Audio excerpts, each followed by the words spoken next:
I've just got back from my first yoga since treatment started, and I had a beautiful session of yin yoga with the lovely Shay, and we got to chatting after yoga, which was just lovely, and I shared some of what had been happening with me with Shay. And so tomorrow is my first immunotherapy treatment since I had surgery, and chatting about that just reminded me of the first day that I actually had to go to the hospital for my first treatment back in February. And I remember being very nervous.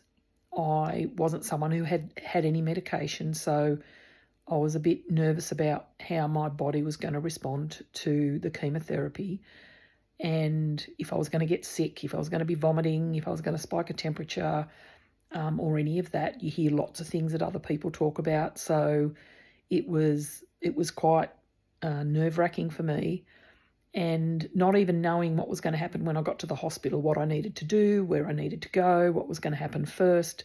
So it was all a little bit scary.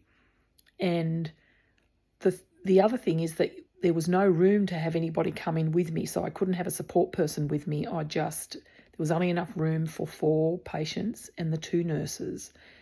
But I realised quite quickly that I didn't need a support person with me because the nurses were just so beautiful and so supportive and just looked after us so well.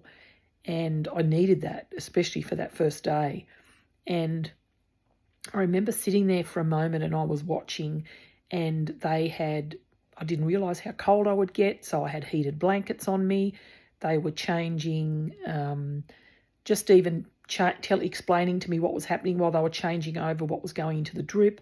I was there for like about 8 hours the first day, and I had 3 different IVs that were going in, and just even putting heat packs on your arms and your hands, and one of the chemotherapy drugs, actually my body didn't like it going in, so they had to slow the rate down, and they kept replacing the heat packs to make it easier and less painful. They explained everything. They were giving me lots of information, cups of tea or coffee, food, and just were very, very kind and very caring. And I remember sitting there watching them as they were looking after all of us, and I actually sat there and thought, oh my gosh, I feel like a princess. I feel like I'm sitting here and I have got these people waiting on me, looking after me, running around, getting me everything that I need, asking me, do I need anything more?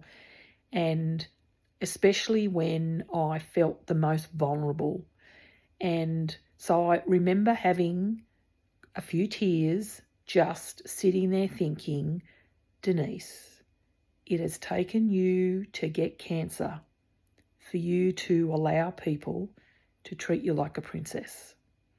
So that was a real moment for me and had a lot of impact on me of thinking, goodness me, I've not done this before, and it was when I was actually at my most vulnerable. So it has stayed with me since then. So I guess I just wanted to say, don't wait until you get sick to let people treat you like a princess or a prince, or just take care of you, and especially when you're vulnerable. So allow that to happen.